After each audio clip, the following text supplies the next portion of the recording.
especial para todos ustedes y para los televidentes de Canal Capital que en este momento se conectan a la transmisión. Yo voy a empezar con una información reciente que quiero compartir, y es que el 2 de agosto se presentó una acción de nulidad contra los artículos 1 a 6 del decreto 565 del 2017, el cual modifica la política de humedales y pretende cambiar la definición de recreación pasiva, permitiendo la construcción de todo tipo de senderos, pero también de zonas de recreación propiamente.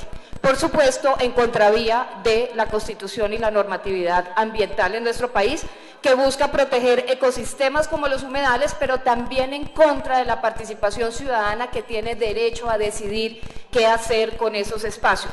Pues la noticia, queridos televidentes y colegas acá en el recinto, es que la acción de nulidad fue admitida el 26 de septiembre del 2018 y corrió traslado a la medida cautelar que se solicitó dentro de la misma, la cual pues consistía en suspender el decreto 565 con todos los efectos, con el fin de hacer la protección de los ecosistemas y evitar daños irreparables. Me parecía importante compartir esta información y por eso me he tomado estos primeros segundos de la intervención. Ahora, quiero mostrarles esta distancia.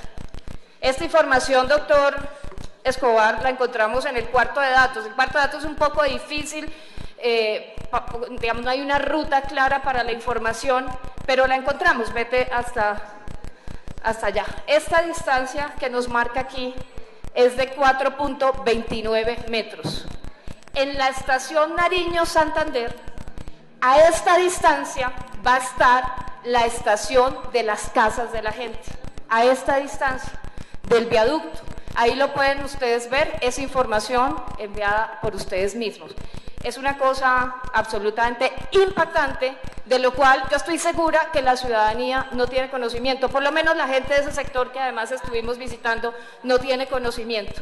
A esta altura, donde está Patricia, va a haber una estación en esta distancia si vive en un segundo, tercer, cuarto piso. Ahí están los planos que la propia administración tiene, la información que está disponible, un poco confusa para conseguir, pero disponible. Y creo que, digamos, este es uno de los temas que ya he mencionado rápidamente. Yo, desafortunadamente, lo tengo que pasar muy rápido porque debo pasar a un tema en el que quiero hacer énfasis. Pero esto es lo que va a ver la gente en algunas de las estaciones del metro elevado. Esto es lo que se le está dejando a la ciudad, que en otras ciudades ya se hizo, ya se experimentó, y que a los 30 o 40 años hay que demoler para construir líneas subterráneas, o en el caso de Lima, que tiene, su línea tiene unos impactos negativos, altamente negativos, como pasa en Medellín. Hoy está construyendo líneas subterráneas en palabras textuales de los constructores del Metro de Lima, para con estas líneas subterráneas lograr un menor impacto y una verdadera transformación urbana. Es decir, aquí repetimos los errores que ya se han cometido en otros lugares, pero seguimos repitiendo porque debe ser que sobra mucha plata y porque debe ser que no importa endeudarse por décadas para poner la plata en unos proyectos que tarde o temprano deben ser reevaluados. Esto es en Lima, donde tuvieron que poner estos barrotes de separación por el alto impacto que tienen las zonas de bajo puente. Tenemos imágenes de Medellín. En la zona de exposiciones a Hospital hay locales comerciales que la gente no arrienda, no toman arriendo por los graves problemas de seguridad que hay en el sector. Como les digo, tengo que pasar rápidamente. Y impactos como las demoliciones parciales, los predios remanentes y los espacios residuales, como aquí tenemos una grabación suya, doctor Escobar, donde usted dice estas espacios residuales con dientes y demás, vamos a tratar de que no queden, pero estas planas pues van a quedar. Esto es lo que va a quedar como impacto del metro elevado, y yo creo que nosotros tenemos aquí una responsabilidad de dejar nuestra posición sentada, porque en algunos años esto va a ser altamente cuestionado, y yo creo que es responsable uno dejar planteado lo que opinó en su momento. En cuanto a las culatas, somos muy conscientes de la responsabilidad que hay al intervenir el espacio público y no repetir los errores que hemos cometido como ciudad en la avenida NQS, en la 26, en donde quedan estas culatas de dos categorías, vemos nosotros, las clasificamos. Una categoría, digamos, la culata plana, que forma, digamos, un espacio, culata plana, llamémoslo gráficamente, y culatas plana la que está ahí. Con curvas, con dientes, con escondites. Hemos tratado de que en el diseño urbano, ustedes vieron las estaciones, no queden de las segundas. Esto no queden de las segundas, van a quedar de las primeras, y es una afirmación que usted hace. Cosa que sucede en las curvas del metro, porque el metro no voltea en las esquinas, cada curva. Debo pasar rápidamente al otro aspecto. Ya se ha mencionado ampliamente aquí que tanto el famoso lema para cambiar el proyecto del metro subterráneo por el elevado era que era más rápido y más barato, y bueno, ya lo han dicho mis colegas, no es ni lo uno ni lo otro. Hasta ahora el ahorro es del 6.1% cuando se había dicho que iba a ser de más de la mitad, y en operación se había prometido que arrancaba en el 2020, y con los cronogramas actuales creo que va no antes del 2026. Ahora bien, voy a pasar a un tema que se ha ventilado, pero quiero entrar en algo de profundidad, y por eso aquí prefiero concentrar la intervención. Esta es la zona del patio taller. De acuerdo con las imágenes, el patio taller se ubicará en la zona de manejo y preservación ambiental del río Bogotá, ocupando los 300 metros de protección, 30 de ronda hidráulica y 270 propiamente de ZAMPA, de zona de manejo y protección ambiental. Pero, ¿qué hay hoy en ese lote? En este lote hay una zona aluvial de entre 200 y 300 metros de profundidad. ¿Qué es eso? Lodos. Hay una zona que puede llegar a 300 metros de depósito aluvial de espesor de entre 200 y 300 metros, sin roca basal, que requerirá relleno. ¿Qué dice el decreto de microzonificación que está vigente, que es el 523 del año 2010? Dice que en este tipo de terrenos se debe evaluar el potencial de licuación en los suelos, y establecen una norma técnica que se debe seguir. Se debe hacer un estudio, imagínense, dice que en los rellenos artificiales debidamente compactados con espesores superiores a 3 metros, lo cual va a ser completamente insuficiente en este caso, se deben evaluar los factores de amplificación con un estudio sísmico particular del sitio. Y se requiere también una caracterización geotécnica del subsuelo realizada con al menos una investigación física hasta 50 metros de profundidad. En la información que hemos encontrado, doctor Escobar, no hemos hallado un estudio relacionado con este tema, así que por derecho de petición verbal yo le pido los 3 estudios que pide el decreto de microzonificación sísmica. ¿Y por qué es importante este tema de liquefacción? Esto salió a la luz un poco después del terremoto de Niigata, por supuesto ya había pasado muchos años atrás, en el 64, donde se demostró lo que hace la liquefacción en los terrenos, y por eso la norma técnica es tan exigente en estas zonas donde los suelos son altamente saturados y poco cohesivos, que es lo que pasa con terrenos como donde está ubicado el patio taller. Pero además, ¿qué otra característica tiene este predio? Tuvo inundaciones en el año 2000, en el 2010, en el 2011, y fue clasificado como de muy alta amenaza por cambio climático. De acuerdo con las proyecciones del IDEAM, esta clasificación de alto impacto de amenazas climáticas va hasta el 2040. Y aquí hay una claridad. Si bien la adecuación hidráulica del río Bogotá, que es el argumento que están diciendo para decir que se puede utilizar ese predio, ayuda a mitigar el riesgo por desbordamiento, no ocurre con lo mismo con el riesgo de inundación por desbordamiento, no ocurre con la inundación por encharcamiento. Es decir, una de las más grandes inversiones de la ciudad en su historia está en un predio con estas características.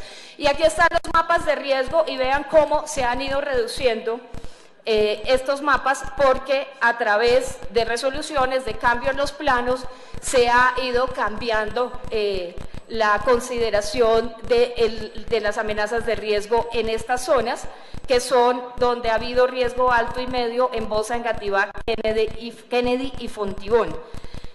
Estos cambios se han pretendido hacer, como les digo, con instrumentos de menor jerarquía, como son los planos o las resoluciones del IDIGER, y aquí lo que quiero dejar planteado es que esta discusión debe ser una discusión de POT, y por eso nos compete, y nos compete como consejo, porque como consejo esta es la entidad que puede dar ese tipo, que puede tomar ese tipo de decisiones. Y entonces, ¿qué dice el distrito? Que, dado que se hizo esa adecuación hidráulica, el riesgo disminuyó y le envió a la CAR esta solicitud diciendo que se requiere el predio para el patio taller y no enviaron ni modelaciones de respaldo. Es más, no conocemos las modelaciones hidráulicas que sirvieron para supuestamente reducir ese cambio en el riesgo. Enviaron estos documentos a la CAR, por lo cual yo le quiero pedir también, señor gerente del metro, una copia de la respuesta de la CAR, porque no la conocemos, pero intuimos cuál es, ¿sí? Intuimos qué es lo que podría hacer la CAR, que si es una respuesta que se utiliza para cambiar la zona de manejo y protección, creo que estaría pasando por encima de la ley 388, porque la ley 388 dice que establece cuáles son las normas urbanísticas estructurales, las que prevalecen sobre las demás por distintas razones, y unas de ellas son las que clasifican y delimitan los suelos. Pues bien, el POT de Bogotá, en el artículo 145, define las clases de suelo, y en el siguiente artículo dice cuáles son los suelos de protección. Esto está tomado literalmente en la ley 388. Y dentro de los suelos de protección, también por unas características particulares, no pueden urbanizarse, tienen restringida la posibilidad de urbanizarse. Y menciona 4 tipos de suelo, 4 áreas donde hay suelos de protección, que es la estructura ecológica principal, que son los componentes de la estructura ecológica principal, como el sistema de áreas protegidas del distrito, los parques urbanos y la ronda y zona de manejo y preservación ambiental del río Bogotá. Es decir, esta zona es declarada por el POT como zona como suelo de protección. Y el distrito dice que no. En la respuesta a una acción popular que interpusieron ciudadanos por el tema del patio taller, el distrito dice que esta zona no es un área protegida en los términos señalados en el decreto 2372, pero ahí intenta poner una confusión, porque este decreto nacional habla del Sistema Nacional de Áreas Protegidas, donde están los parques naturales, que tienen un objetivo de conservación, que es distinto a suelo de protección, y Bogotá tiene áreas protegidas, y efectivamente esta zona del río, la zampa del río y la ronda hidráulica del río, no está clasificada dentro de las áreas protegidas, pero sí es clasificada directamente como suelo de protección. Es decir, y adicionalmente, tanto la ley 388 como el decreto 4002 establecen cómo cambiar, digamos, cómo hacer cambios en el POT. Y lo que dice la ley 388 es que estos cambios en suelos de protección, literalmente dice, prevalecen sobre las demás normas, en el sentido de que las regulaciones de los demás niveles no pueden adoptarse ni modificarse contraviniendo lo que en ellas se establece, y su propia modificación solo puede emprenderse con motivo de la revisión general del POT o excepcionalmente a iniciativa del alcalde, pero también en un proceso de revisión del POT. De manera artificiosa, el distrito dice que el POT le permite hacer la variación y apela al artículo 110 de esta norma, donde esta norma dice que se puede variar la franja. Cuando estas franjas sean ajustadas por mitigación de riesgo, le serán asignados los usos del suelo en los instrumentos de planificación correspondiente, no las clases del suelo. Las clases del suelo no son modificables vía resoluciones ni cambios en los planos, solamente son modificables vía POT. Por lo tanto, hoy este predio del patio taller no tiene viabilidad no existe viabilidad ni jurídica ni predial sobre esta zona, que es el predio del Corso, que debe pasar por la discusión del POT. Cualquier cambio en el suelo de protección que comprende esta zampa del río Bogotá, incluida la mayor parte del suelo que ocupa el predio, el 70% está en la zampa, donde se ha previsto ubicar el patio taller, solo puede darse bajo un proceso de revisión del POT, que hasta donde sabemos va a venir a discusión el próximo año al Consejo de Bogotá. Y estos cambios no se pueden operar con instrumentos que claramente son de mejor jerarquía.